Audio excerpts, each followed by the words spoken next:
past, there's a clear record of people who have lived a much longer lifespan than what we have today. We have to wonder if these beings weren't given or had access to some type of nanotechnology.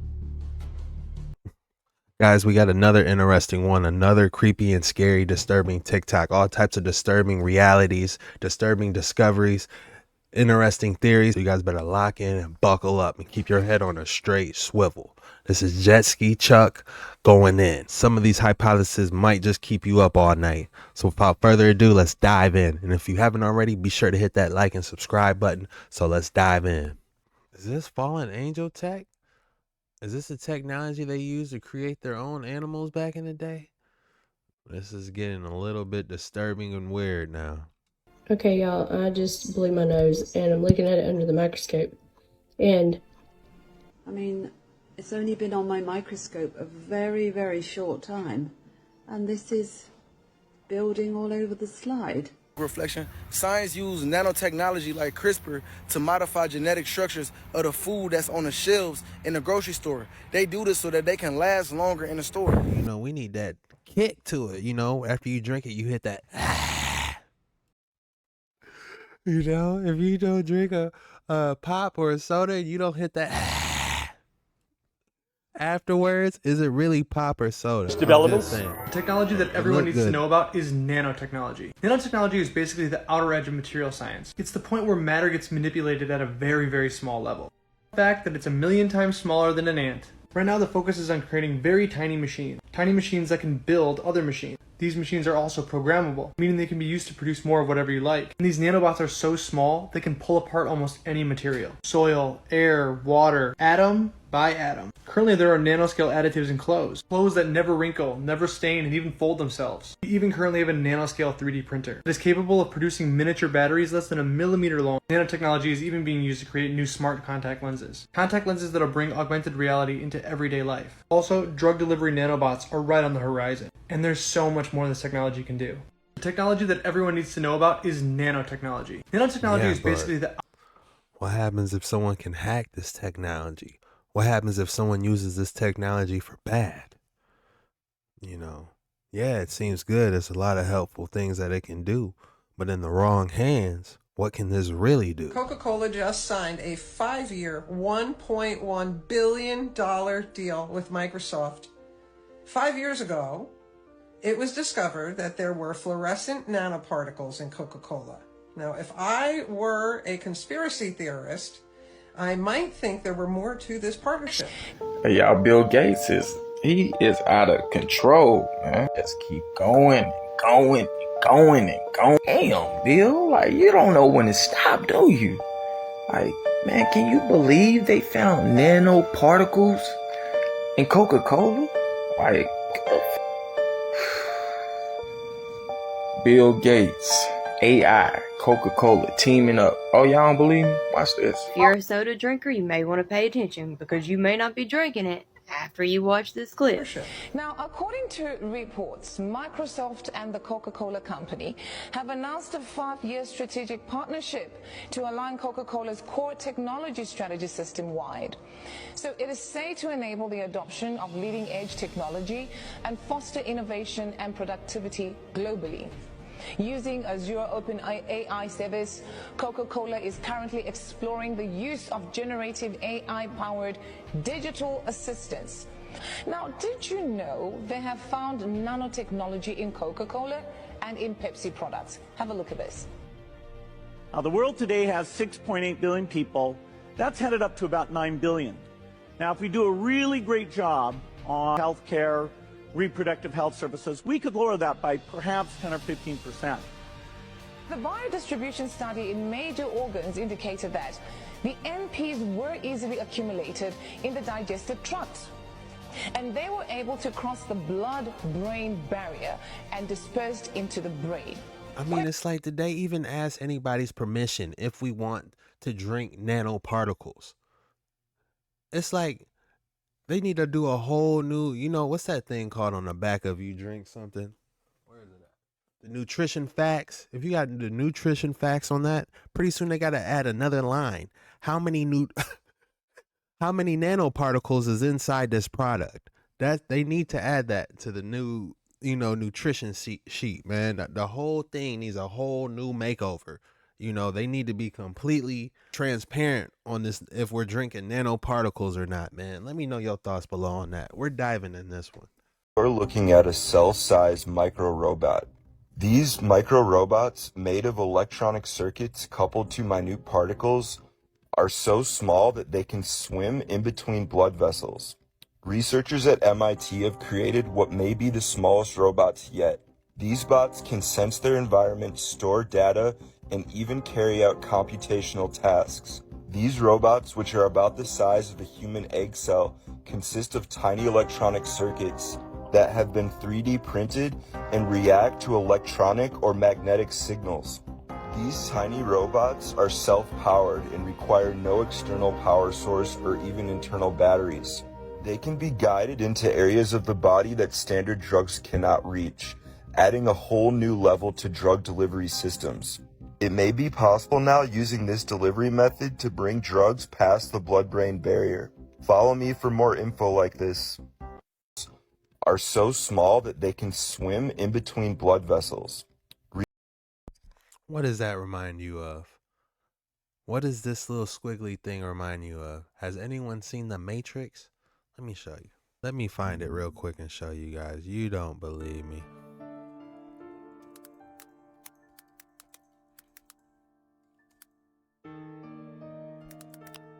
Doesn't those little nanoparticles remind you of these?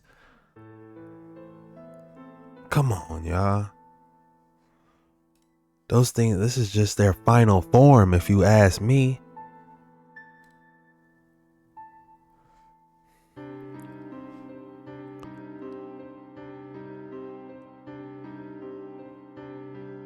Look at those. Just squirming, doing the exact same movement that these are doing. Researchers at MIT. Look, they move identical. The Matrix Sentinels.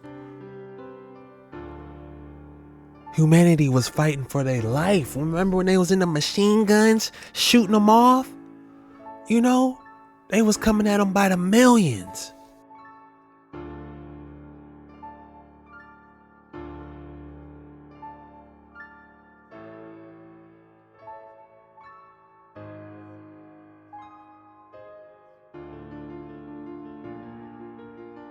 Damn, did you see that?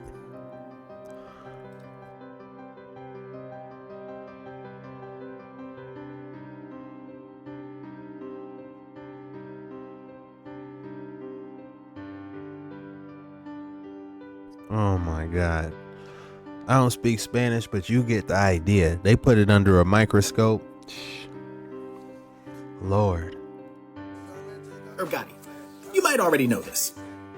Oh, Coca-Cola Company and Microsoft announces 5-year strategic partnership to accelerate cloud and generative AI initiatives. I love it. 2 mega corporations merging together like Voltron for the betterment of society and humanity. And just in case you forgot, they own a lot more than just sports drinks. We got Coca-Cola, Sprite, Fanta, coffee, tea, water. I can't tell if this dude is being sarcastic or if he is actually excited for this. He's like, just put the nanoparticles in my body. It'll charge me up like Superman. Sports, Dasani, Smart, vitamin water, body armor, Powerade, dairy and plant-based beverages, Minute Maid. I mean, the list goes on, right? Time to get some carbonated beverages. Go pull up a study, you idiot.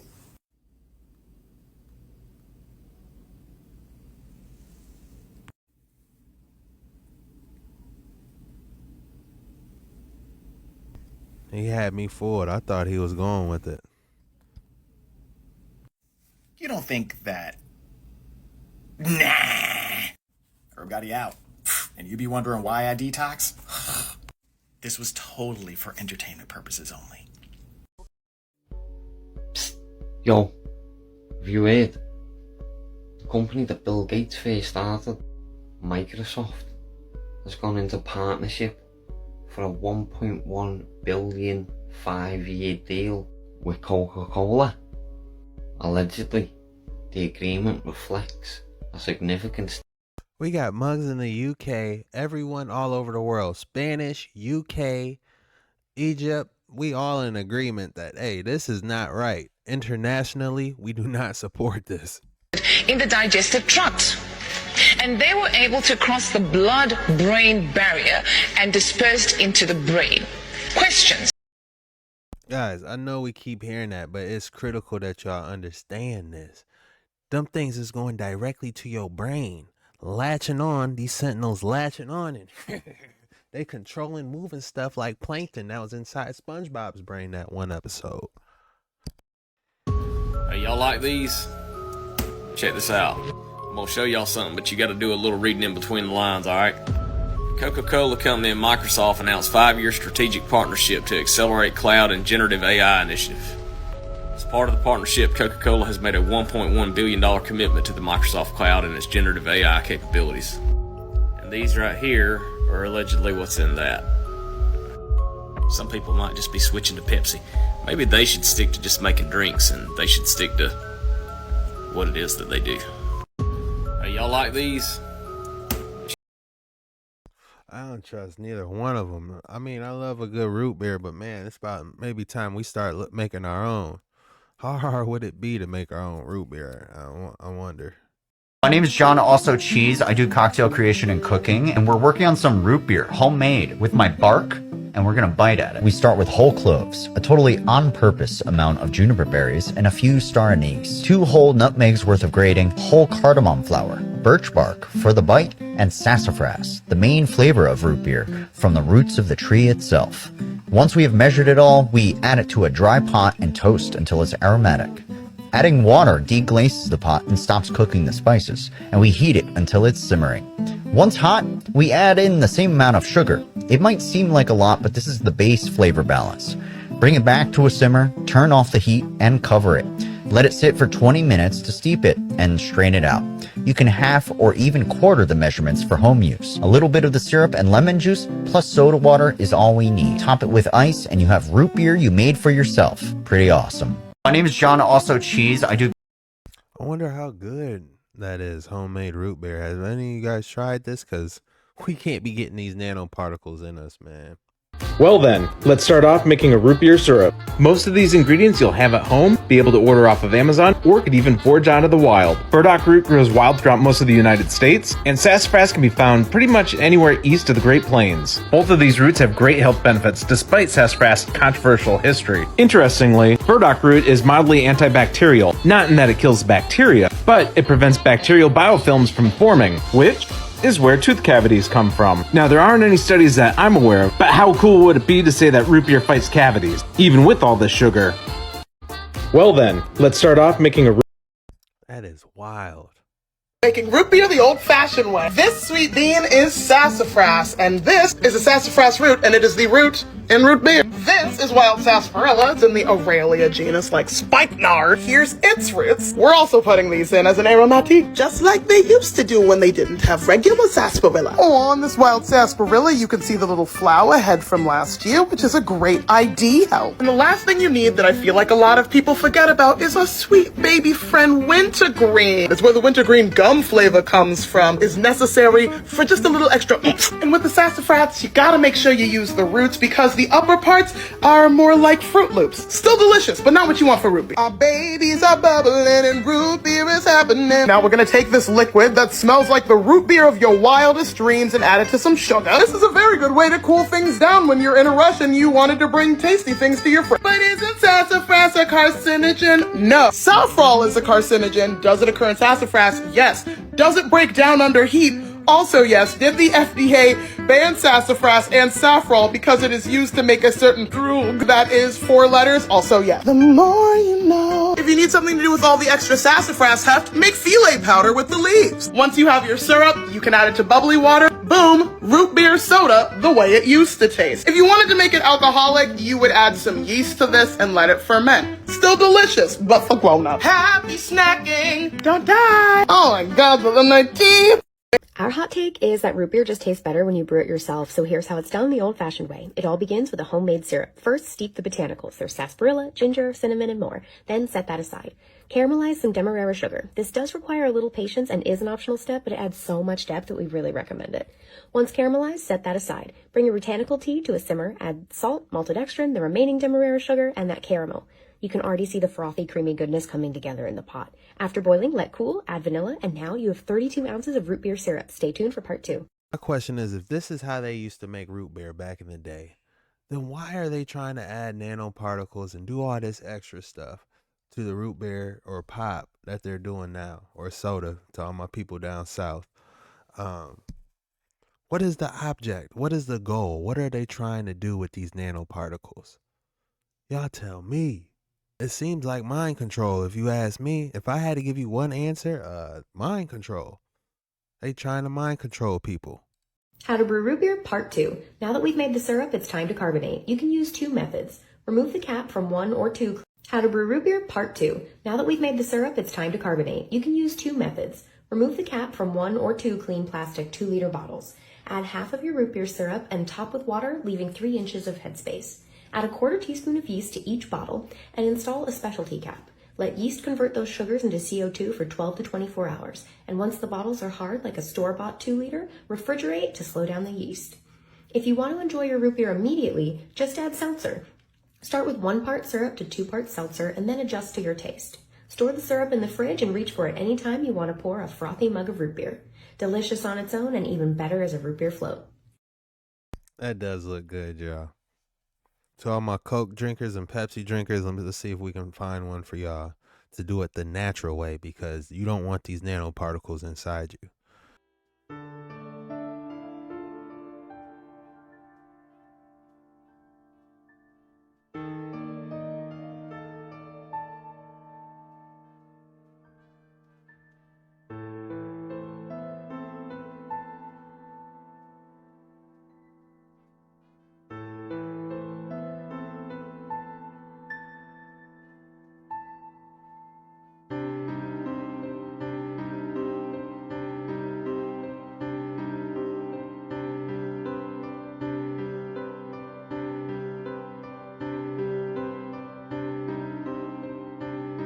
Husband mentioned that he was craving Coca-Cola the other day, and since we were out of soda, I decided to make him some today. I started by making my caramel sugar by combining some water and sugar, letting that come to the hard crack stage before pouring it out and letting it cool. Once it was all cooled down, I broke it up and set it aside and moved on to zesting my citrus. I started by zesting some oranges, some lemon, and lastly, I also zested some lime. I moved on to grinding up all of my spices. I started by combining some nutmeg, cinnamon, some vanilla, coriander seeds, rose hips, some lime leaves, and some cola nut. Before grinding that into a fine powder, I combined the last round of ingredients, which were some water with different sugars, the citrus that we zested earlier, and we can't forget about our citric and malic acid, and also the caramel sugar we made earlier. I set that into a water bath and let that all come together for about an hour and a half on the stove before straining it through a fine mesh strainer. I popped that in the fridge until it was cold, and then it was time to have our soda. I combined some cola syrup with sparkling water, and this tasted exactly like Coke. And when I made Lucky a glass, he was so impressed that he had to have another glass after.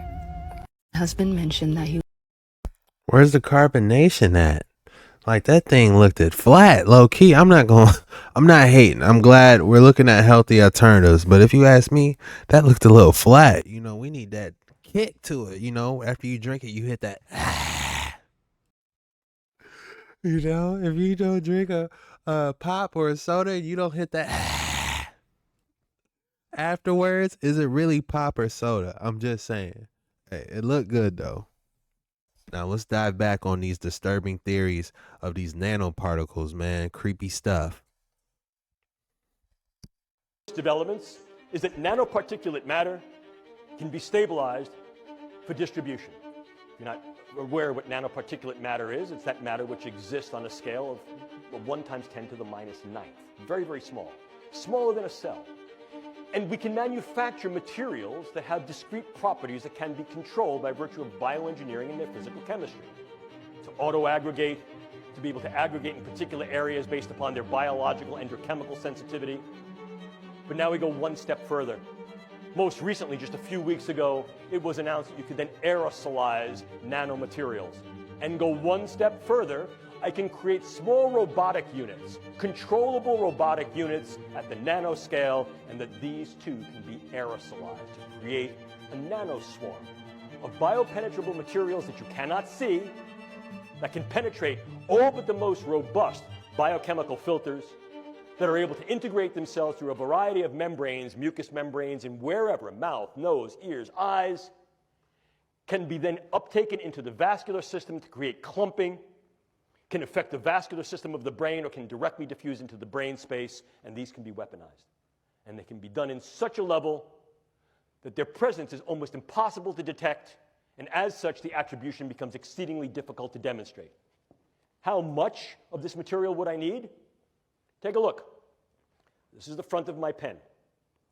This amount of nanomaterial, if be able to maintain and sustain with regard to its deliverability and aerosolization, could in fact affect all of you, or based upon where I come from, New York City, all yous. Look at this.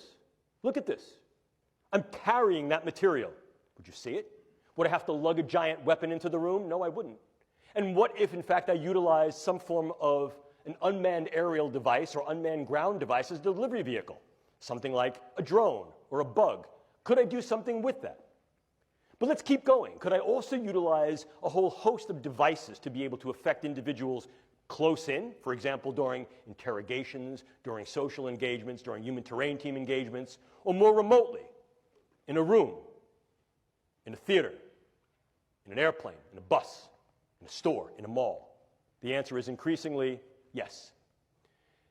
So this then represents for us both a challenge and an opportunity. The challenge is that increasingly what we find is that neuroscience and technology is relatively easy to obtain. Many of the things that I've just spoken to you about are viable and obtainable directly to the consumer or directly to the scientist. We also know that many of the products that are available direct to consumer can be easily modified to create things that have a much higher weaponization potential. We're going to need anti-nanoparticles. That's what it sounds like to me. Who's creating anti-nanoparticles? We need something to combat this, don't we?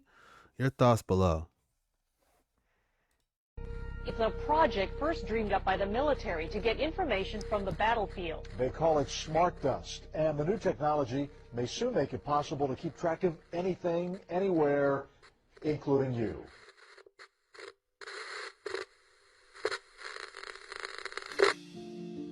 Smart dust originated with DARPA back in the 90s.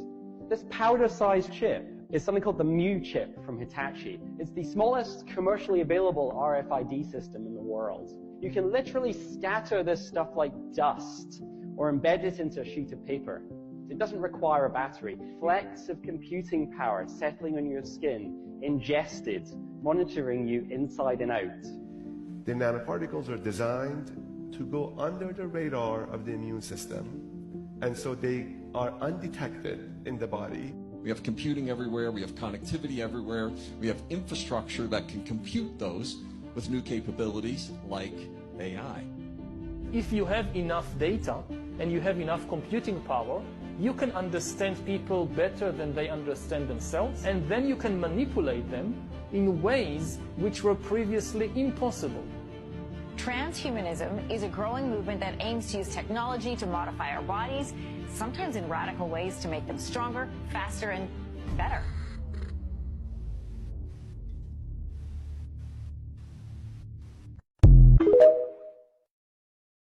They putting smart dust in the cola. I'm telling you, man, they gonna hit a switch, and the people that ain't drinking cola, it's gonna be Terminator all over again, man. This is a nanobot carrying an immobile sperm cell directly to an egg for a fertility treatment. I cannot believe my eyes. The thing is though, nanobot technology has advanced massively in recent years, and that's just one of their many applications now. You see, these nanobots are around 100 times smaller than a human cell, and they even have little motors that they can control to move around as they please. They can sense their environment, connect with each other wirelessly, deliver drugs to their target area, and store all of that on their onboard memory. There's some studies showing that they can diagnose cancer cells early and even search and destroy them using some of their onboard equipment. It can also act to support our immune systems to make sure that invading cells like viruses and bacteria don't get to where they want to be. Of course, people have some concerns about the implications injecting tiny robots will have on our bodies, as essentially the person who manufactures them could program them to do pretty much whatever they like. Would you let the nanobots in? Let us know in the comments. This is a nanobot carrying an immobile sperm cell directly to an egg for Bro literally got carried. That's ridiculous. Would you guys put nanoparticles for some type of health condition? Let me know in the thoughts below. Me, definitely not. Gotta keep it organic.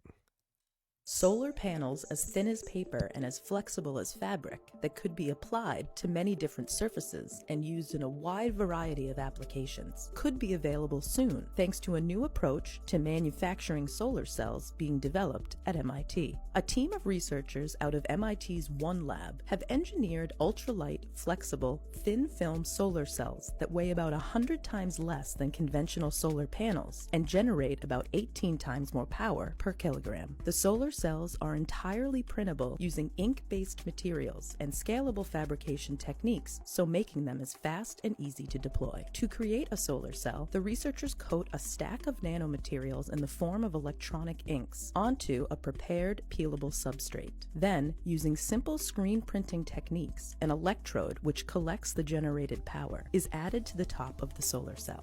The solar cell can be peeled off the substrate and then laminated onto a variety of materials. Solar panels as thin as paper and as flexible as...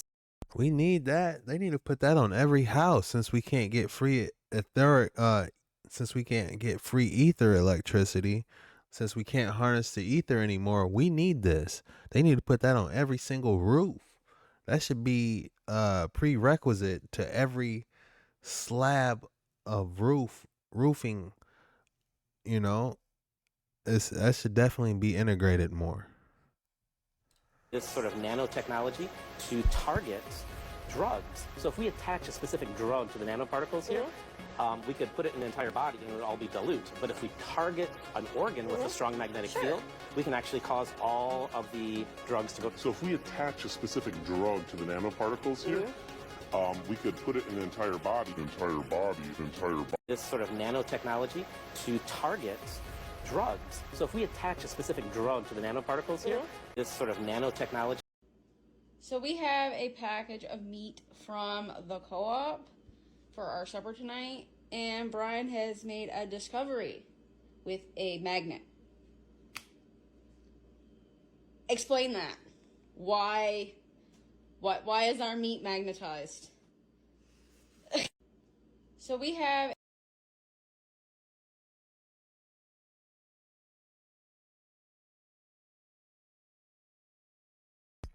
You should be never buying seasoned meat to begin with.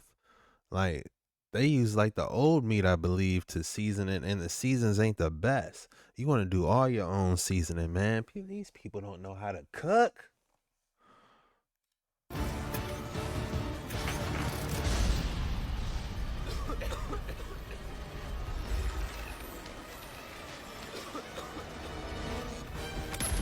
What is that? Maybe we should ask him. Skeletor! I'd say he's more like Skeletech. Skeletech? I didn't know they came out with a new He-Man. Skeletech on one, ain't he? Truth in plain sight. They gotta show us before they do it. Might as well call Bill Gates the Skeletech now.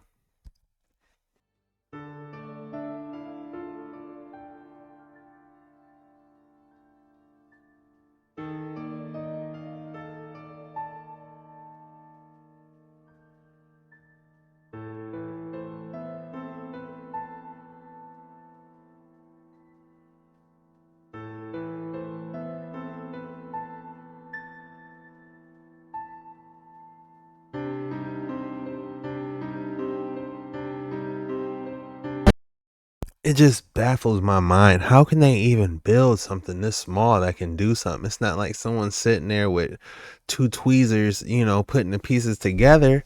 It's impossible. Like, how are they even building nanotechnology?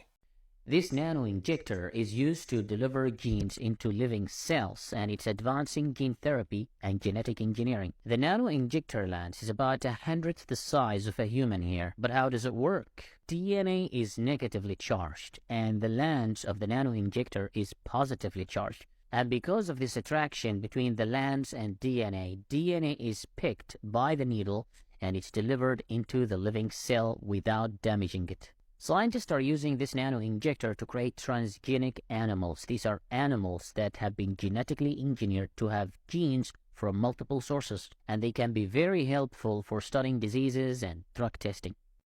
This nano-injector is used to deliver... Is this fallen angel tech? Is this the technology they used to create their own animals back in the day? This is getting a little bit disturbing and weird now. Guys, reflection. Your genetics are being controlled through nanotechnology. Nanotechnology is a branch of science and a genetic engineering tool devoted to manipulating atoms and molecules on a nanoscale level. But you might be asking, why is this important? The reason being is because, like Chief teaches us, on a microscopic level, the 50 trillions of cells that make up our bodies essentially consist and are made up of molecules and atoms. See, look, reflection. Science uses nanotechnology like CRISPR to modify genetic structures of the food that's on the shelves in the grocery store. They do this so that they can last longer in the store. You see the ordinary tomato? It got rotten fast. Fruit or vegetables shouldn't be lasting 2 months in the grocery store. Look at this one right here, the Flavor Saver tomato or tomato. This one right here has been used with CRISPR. The genes has been edited in this fruit so it lasts longer on the shelf.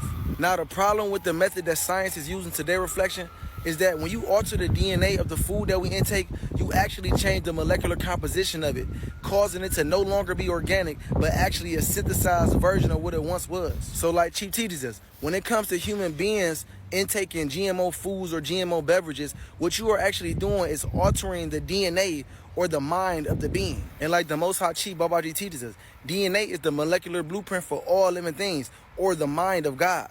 And you are God. Once the DNA or your mind receives inorganic information for what you put inside your body, you alter your genetic makeup or your God body genes. You become one with that. Y'all kill me with "we are gods," man. He was spitting and then he had to go throw that. I should have known by that damn chain. Y'all kill me with that "we are gods" stuff, man.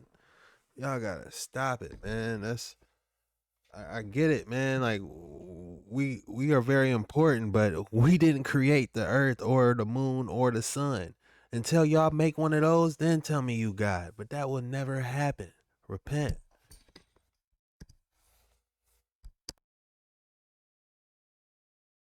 But I'm gonna let him finish though, man. That misinformation inevitably leading to your mind or your thoughts being altered and your behavior not being the same no more. And we know that you are what you eat.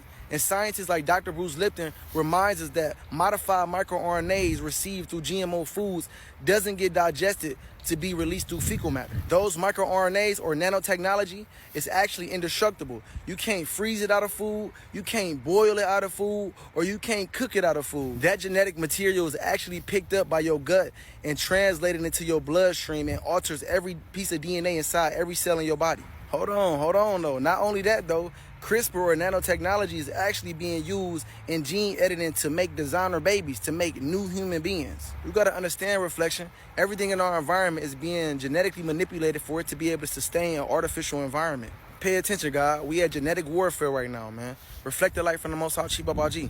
I love myself. Peace to the gods. Bro said I love myself, man.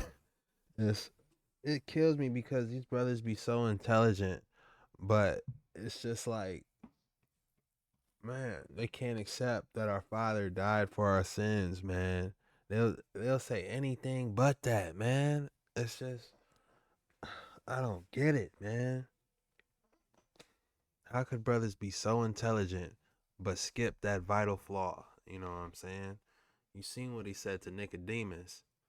You know, the most intelligent, scholar that hit him with that, he wasn't impressed at all. You know what I'm saying? But he dropped a lot of good points, man. But that's why we keep our head on a straight swivel as soon as people start talking that guys and goddesses, the Ashe and all that. Man, y'all can miss me with all that, man. I'll be the first to tell y'all. We all must decrease so he can increase. If you know, you know. Moderna says that their mRNA technology is the, quote, software of life. What exactly are they talking about? Well, again, we are not using a normal way of making a vaccine. We are putting a code inside of you. It's recombinant, part from nature and part synthetic, synthesized. And so it's a genetic code, and what they're doing is putting an envelope around it with nanolipid particles. That's nanotechnology. The nanotechnology is there to ensure it sneaks past your body's defenses, because normally your body would kill something like this immediately or disintegrate it. So it sneaks past the defenses into your cell and then tricks your cell into making that code, which is literally the spike protein or part of the virus. You'll be spitting out bits of the virus inside of your body. This might be the closest thing in existence to a real nanobot. This is an article from Interesting Engineering saying this tiny robot can swim in your bloodstream and conduct cell analysis. And they have this little artist rendition of it that is a representative image, because the actual robot itself is a very small little cluster of atoms that's, you would think, couldn't even be robotic, but it does a number of very impressive things. So inside your bloodstream, it can, if I can find the list here, it can navigate through the cell sample, differentiating between cell types and determining if a cell is healthy or damaged. Additionally, the micro-robot is programmed to transport a specific cell for further genetic analysis or examination. It can transfect, or I guess inject, a drug and or gene into the captured cell, and do a variety of helpful things. It seems about the size of a cell, so it's not a true nanobot. Those would be much smaller than cells, but it's a really tiny robot that can get in your body and very specifically target individual cells. On top of that, the robot can act autonomously, or it can act under the control of a human operator, which I have no idea how any of this works, and I wish they had pictures and video, but they don't. But it looks very cool, and I think that in the near future, if you could have maybe hundreds of these in your bloodstream, then we could do some very impressive biological engineering, so to speak, or at least combat old diseases in new ways. This might be the closest thing in existence to a... Yeah, that does sound impressive. You got a team of 10 people controlling this magic school bus that go through your bloodstream that can knock out all the bad stuff. Yeah, it sounds cool until it gets into the wrong hands. Your body is equipped with an army of tiny, high-tech heroes, all working tirelessly to keep you in top shape. Meet NanoMedBots, your very own squad of microscopic marvels designed to monitor, diagnose, and repair your internal health issues with pinpoint precision. These little robots are so small, they can zip through your bloodstream like microscopic superheroes, equipped with the latest in medical technology to tackle health concerns before they even make a fuss. Picture this. A nanomedbot detects the earliest signs of trouble, like a hidden cancer cell or a sneaky heart condition, long before you'd even know something was wrong. It's like having a superpowered health detective on the case 24/7. No need for invasive procedures or endless tests. These bots swoop in, assess the situation, and handle it with the finesse of a skilled surgeon. But that's not all. These bots are specialists in targeted treatment. Imagine them delivering a precise dose of medicine right to the problem area, like a GPS-guided medication delivery service. By zeroing in on the exact spot that needs attention, nanomedbots minimize side effects and maximize effectiveness. It's like a personal pharmacist and a highly trained doctor all rolled into one tiny package. And here's where it gets really exciting: life extension. With nanomedbots constantly repairing cellular damage, they're not just tackling issues as they arise, they're actively slowing down the aging process and helping you live a longer, healthier life. It's like having a futuristic anti-aging serum running through your veins, working to keep you feeling youthful and vibrant. So, say goodbye to the days of vague symptoms and endless waiting rooms. With nanomedbots, your health is in the hands of the most advanced technology available, giving you peace of mind and a whole new lease on life. mean, it sounds good, but it kind of reminded me of the days when people was living to 800, 900 years. I know. But I honestly believe it was the oxygen levels in the trees back in the day, because there was massive trees, more organics throughout the whole entire earth, and just breathing in that natural, pure energy just really helped with the longevity of your life. Or they could have had this nanotechnology. What are your guys' thoughts below? Because there is nothing new under the sun. I mean, what if people don't know what CRISPR is? Please explain it in layman's terms. Yeah, so CRISPR is a term, actually was invented in my department partly, so I know it pretty well. It's bacteria have an immune system that cuts invaders, cuts their DNA. And what we've done now, as scientists, we've now utilized that system, take it out of the bacteria, and we use it to create designer mutations, designer gene changes in animals and also in humans. So it's a bacterial immune system that corrects genes, and we use it all the time now. It's actually, what's interesting about it is we've been able to mutate genes for many years, but this is dial up a gene mutation. You can choose exactly where you want to make it. CRISPR is amazing because it allows us to precisely edit the DNA in living organisms, including in people and plants. With CRISPR, we can change, remove, or replace the genes that govern the function of cells. This means that we now have the ability to use CRISPR like a word processor to find, cut, and paste text. CRISPR, amazingly, has already cured people of devastating disorders like sickle cell disease, and it's created rice plants that are resistant to both diseases and drought. We now have the ability to use CRISPR to edit entire populations of tiny microbes called microbiomes that live in and on our bodies. وقت القرمشة. I'm looking up CRISPR, not crispy chicken. Damn, that looks good, man. It looks a little spicy, but damn, I want some. What's going on, y'all? Absolutely. Let's discuss what exactly CRISPR is and why it's such a big deal. CRISPR actually stands for Clustered Regularly Interspaced Short Palindromic Repeats. And that's kind of a lot. That's why people just call it CRISPR. But CRISPR itself, it's actually just DNA.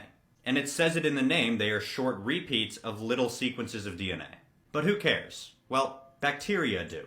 Just like us, and pretty much every other living thing, bacteria get viruses. There's a specific kind of viruses that bacteria get, they look really cool, and they're called bacteriophages. These crazy looking spider viruses will attach onto bacteria and actually insert their DNA into the genome of the bacteria. Which is great for the viruses because all of a sudden the bacteria reads its own DNA and is like, oh, look at this, I need to make more viruses. Obviously this is not good for the bacteria because what ends up happening is those viruses pile up in the cell until the cell breaks open, spewing viruses everywhere. So the bacteria have come up with their own defense against bacteriophages. It's pretty difficult for bacteria to fight off the actual attacking virus, but something they can go after is the DNA that it puts in its own genome. Bacteria create these special kinds of proteins called Cases. You're probably familiar with Cas9, but there's actually a bunch of them. These proteins are able to learn parts of the DNA sequence that the virus is inserting. It's similar to our own immunity, how we take vaccines, because it prepares us for viruses coming in the future. Let's say a bacteria gets some sort of bacteriophage virus, and now it's infected with the DNA from that virus. These Cas proteins will identify sections of this new DNA and commit it to memory, so that next time the virus attacks, the bacteria can defend itself. There are tons of naturally occurring variants of these Cas proteins, and in labs scientists are making even more, but essentially they work like this.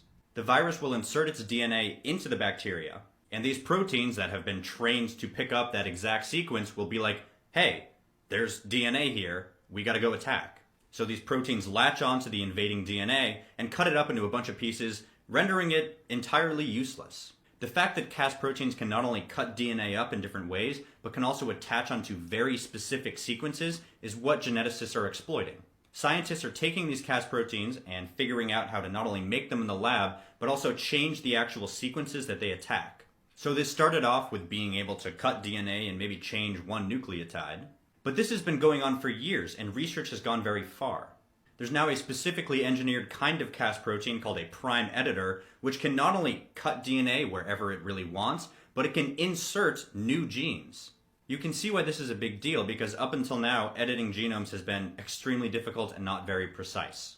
And now all of a sudden, it's just a matter of improving these biological processes meant for bacteria onto pretty much any organism we want, including ourselves. There are already FDA-approved drugs working in patients right now that rely on CRISPR. And the way a lot of this works is they will take stem cells out of a patient with a certain disease, take them to the lab, change the genome so that it's now working or functional or whatever the issue was, and put that back in the patient. And as I've discussed, the applications go way beyond just the medical field. You can use this in agriculture, aquaculture, pretty much anywhere where there's biological life.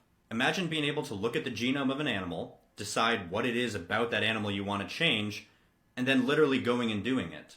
Not only is that possible, but we're doing it right now. Welcome to the world of CRISPR. Absolutely, let's discuss what exactly... Did you guys hear that? Prime editor allows them to cut DNA and add it as they wish. Oh my God. But CRISPR is different. CRISPR is not adding genes. It's actually changing your genetic makeup permanently. But it works in humans. You can correct sickle cell anemia and fix that. That one's a little easier because it's in the bloodstream. Trying to fix Alzheimer's with CRISPR is going to be a lot more challenging. The blood is easy to access. And so I would say in the next 5 years, it'll be fairly common to fix genetic diseases with CRISPR. And then things get really interesting when we start to fix things that aren't genetic. Maybe we want to all fix our predisposition to diabetes. We could potentially go in and fix that before we actually get that disease and make up for not having great genetic lineages. If you put a time horizon on that, what would you think something like that would be?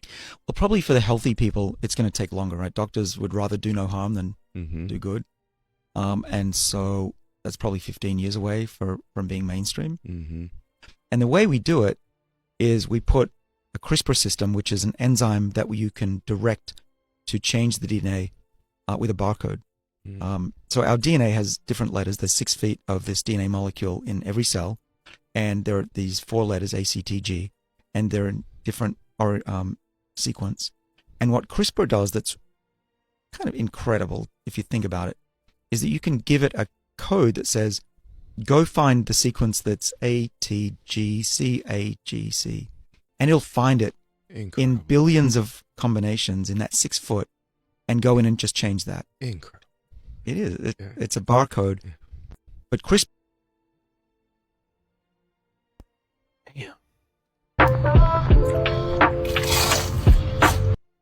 They keep throwing this crunchy chicken.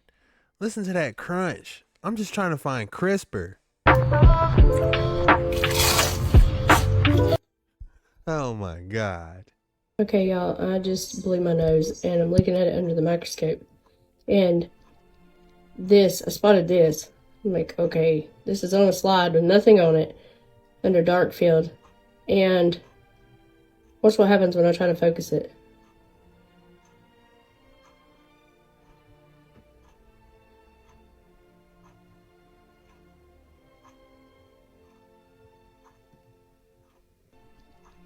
Sorry, I'm having to hold this with my hand. I don't know what the heck they're trying to get in us, but... And I haven't had the jab either, so... I don't know what the heck that is. Anybody got any ideas? Okay, y'all, They got you. They put a Snow Globe 2000 in you. CRISPR edition nanoparticle. I'm sorry. When we look into the past, there's a clear record of people who have lived a much longer lifespan than what we have today. We have to wonder if these beings weren't given or had access to some type of nanotechnology. It fuels the idea and understanding and our drive today to be like the gods. And this important nanotechnology is something that extraterrestrials and other advanced civilizations would already have. And it would only make sense that if extraterrestrials are coming to our planet, they would have brought this nanotechnology with them. When we look into the past, there's a clear record of people who have lived a much longer lifespan. I'm thinking it was the trees, the energy levels, the oxygen, you know, but I'm not doubting that they had the same nanotechnology back in the day. Because with the Tower of Babel, however you say it, being an ancient quantum computer, anything's possible if you ask me. And there's nothing new under the sun. So with those two in mind, it's definitely possible they had nanoparticles back in the day. Nanotechnology, I mean. Your guys' thoughts below on that. Please, we need to talk about this. Today I am testing Pepsi on my microscope. So we're just going to do one drop and let's see if there's anything in it, because we know that Coca-Cola there is. So I've just put Pepsi Max under my microscope because I know that Coca-Cola has got nanorobots in, and I've left it only for about 10 minutes. And look at this. Look at this structure that's built. I mean, it's only been on my microscope a very, very short time, and this is building all over the slide. I mean, this is insane. So it's all over the slide. You can see the product. You can see the product in the back, the brown product that I put on the slide. But look, this is built everywhere. They're highly lit, and these look like networks already building. Today I am testing. Hey, I would not be drinking any Pepsi or Cola if I was y'all, man. I'm just saying. I know, McDonald's Coke hits, you know. I love it too, man, with the double fish sandwich, no tartar sauce or lettuce, you know, just plain cheese. I love it. I might eat one in the future, and I might get a Coke with it, but you gotta fight it, y'all. Y'all gotta fight the temptation. It's so good because of nanobots is latching on to our taste buds. Like, yeah, you like this, don't you? Oh my God, we're doomed. I just finished vacuuming my yard, and you can see I've picked up a lot of the terraforming sensors that the Galactic Federation has put in my yard. They're putting these out here. They're trying to change the land as we have it here. They don't like what we have, and they want to fix it and make it more like their home world. We don't know what that looks like yet, but we do know that their moon base is up there, and it's not actually the real moon. It's a projection, but we can get into all that later. But yeah, I've collected all these. I urge everyone else to do this. Vacuum your yard, collect the sensors, and if you take a little bit of Dawn soap and just, you know, throw it around, it'll really help mess them up when they land. See, look, there goes another one. Dropping them right now.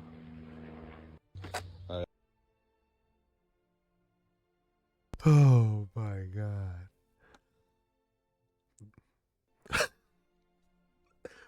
Hey, he might be on to something, man. I'm not gonna knock him. He might be on to something. I'm not knocking him.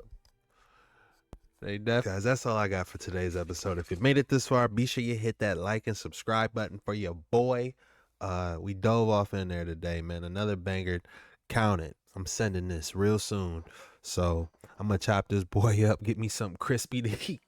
Because them chicken strips, oh my God, they look good. I'm gonna fight the urge for a double fish sandwich.